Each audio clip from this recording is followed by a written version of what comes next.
Mahatma Gandhi statue ಜೋಡಿ ಇವರ ವರ್ತನೆ ನೋಡ್ರಿ.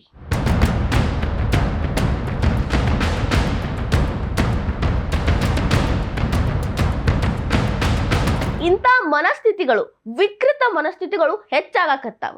ಇವರಿಗೆ ಬುದ್ಧಿ ಹೇಳೋ ಕೆಲಸ ಯಾರು ಮಾಡಬೇಕು? ಇವರ ಮನಸ್ಸೊಳಗ ವಿಷ ಬೀಜ ಬಿತ್ತಾಕತ್ತಿರೋರು ಯಾರು? ಮಹಾತ್ಮ ಗಾಂಧಿಯವರು ಭಾರತಕ್ಕಾಗಿ ಎಷ್ಟು ಕಷ್ಟಪಟ್ಟಾರೋ ಭಾರತದಾಗಿರೋ ಮುಸ್ಲಿಮರಿಗೋಸ್ಕರನೂ ಅಷ್ಟ ಕಷ್ಟಪಟ್ಟವರು. ಯಾವಾಗಲೂ ಕೂಡ ಮುಸ್ಲಿಮರ ಏಳಿಗೆಗಾಗಿ ಯೋಚನೆ ಮಾಡ್ತಿದ್ದವರು.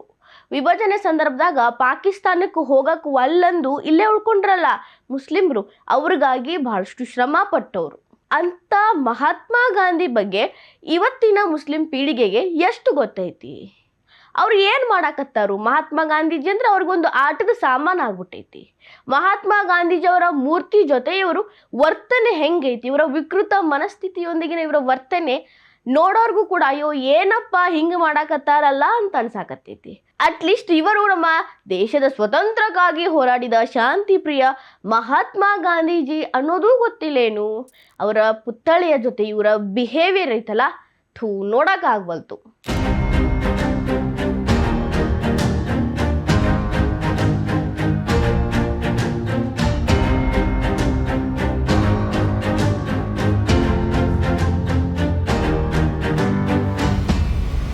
ಪವಿತ್ರ ರಂಜಾನ್ ಹಬ್ಬವನ್ನ ಆಚರಣೆ ಮಾಡಾಕ ಇವರು ರಾಯಬರೇಲಿಯ ಒಂದು ಗಾರ್ಡನ್ಗೆ ಹೋಗ್ಯಾರ. ಅಂದ್ರ ಹತ್ತಿರದ ಮುಸ್ಲಿಂ ಕುಟುಂಬದವರು. ಈ ಹುಡುಗರು ಆಟ ಆಡಾಕಂತ ಓಡಾಡಿ ಅಲ್ಲಿದ್ದ ಮಹಾತ್ಮ ಗಾಂಧಿ ಸ್ಟ್ಯಾಚ್ಯೂ ಜೋಡಿ ಏನು ಮಾಡಿದ್ರು ನೋಡಿದ್ರಿಲ್ರಿ? ಇಂತಹ ಮನಸ್ಥಿತಿಗಳು ಇಷ್ಟು ಚಿಕ್ಕ ವಯಸ್ಸಿಗೆ ಬೆಳವಣಿಗೆ ಆಗಕತ್ತಾವಂದ್ರೆ ಇದರ ಯಾರು ಜವಾಬ್ದಾರಿ ತಗೋಬೇಕು? ಅವರ ಕುಟುಂಬದ ತಂದೆ ತಾಯಿ ತಗೋಬೇಕು, ಅಥವಾ ಅಣ್ಣ ಅಕ್ಕ ಈ ಥರದವ್ರು ತಗೋಬೇಕು. ಇಲ್ಲ ಇದು ಸರಿಯಲ್ಲ, ಇವರು ನಮ್ಮ ದೇಶಕ್ಕೆ ಭಾಳ ಬೇಕಾದವರು, ಮಹಾನರು ಅಂತೆಲ್ಲ ಹೇಳ್ಬೇಕಿಲ್ರಿ. ಒಂದು ವೇಳೆ ಕುಟುಂಬದವ್ರು ತಗೊಳ್ಳಿಲ್ಲ ಅಂತಂದ್ರೂ ಕೂಡ ಸಮಾಜ ಆ ಜವಾಬ್ದಾರಿಯನ್ನ ತಗೊಳಕಬೇಕು. ಮುಸ್ಲಿಂ ಮುಖಂಡರು, ಮುಸ್ಲಿಂ ನಾಯಕರು, ಧರ್ಮಗುರುಗಳು ಅವರ ಪರವಾಗಿನೇ ಮಾತಾಡುವಂತ ಸಾಕಷ್ಟು ಮಂದಿ ಇದ್ರ ಜವಾಬ್ದಾರಿ ತಗೊಳಕಬೇಕು. ಈ ರೀತಿಯ ಕೃತ್ಯಗಳನ್ನ ಹೆಂಗ್ ಒಪ್ಕೊಳಕಾಗ್ತೈತಿ? ಇಷ್ಟು ಚಿಕ್ಕ ವಯಸ್ಸಿಗೆ ಅವರ ಮನಸ್ಸೊಳಗ ಈ ರೀತಿಯ ವಿಷ ಬೀಜವನ್ನ ಬಿತ್ತಾಕತ್ತಿರೋರು ಯಾರು? ಅಥವಾ ವಿಷ ಬೀಜ ಬಿತ್ತಿಲ್ಲ ಅಂದ್ರೂ ಅದನ್ನ ಸರಿಪಡಿಸ್ಬೇಕಿಲ್ರಿ? ಯಾಕೆ ಈ ರೀತಿ ಬಿಡಾಕತ್ತಾರು? ವಿಡಿಯೋ ನೋಡಿದ್ರೆ ಬಹಳ ಡಿಸ್ಟರ್ಬಿಂಗ್ ಐತಿ. ಇಷ್ಟು ಸಣ್ಣ ಹುಡುಗರಿಗೆ ಇದೆಲ್ಲ ಏನಪ್ಪ ಅಂತ ಅನ್ನಿಸ್ತೈತಿ. ಅದಷ್ಟಲ್ಲ, ಅವರು ಫೋಟೋ ಕೂಡ ತಗೊಳಕತ್ತಾರ, ಅದನ್ನ ಸೋಷಿಯಲ್ ಮೀಡಿಯಾದಾಗೂ ಕೂಡ ಹಾಕ್ತಾರ. ಅವರಿಗೆ ಯಾರ ಭಯನೂ ಇಲ್ಲ, ನಮಗ್ಯಾರು ಏನು ಮಾಡ್ತಾರ ಅನ್ನೋ ಒಂದು ಆ್ಯಟಿಟ್ಯೂಡ್ ಬಂದುಬಿಟ್ಟೈತಿ. ಈ ಆ್ಯಟಿಟ್ಯೂಡ್ ಬರೋಕ್ಕೆ ಯಾರ ಕಾರಣ? ತಂದೆ ತಾಯಿನೋ, ಅಥವಾ ಅವರಿಗೆ ಟ್ರೈನ್ ಮಾಡಾಕತ್ತಿರೋ ಟೀಚರ್ಸ್ ಇರಬಹುದಾ, ಅಥವಾ ಅವರು ಯಾರನ್ನೋ ನೋಡಿ ಕಲಿತಿರಬಹುದಾ, ಅವ್ರಕ್ಕಿಂತ ಹಿರಿಯರನ್ನ, ಏನೋ ಗೊತ್ತಿಲ್ಲ. ಬಟ್ ಈ ರೀತಿ ಮನಸ್ಥಿತಿ ಒಪ್ಕೊಳ್ಳೋ ಅಂಥದ್ದಲ್ವೇ ಅಲ್ಲ.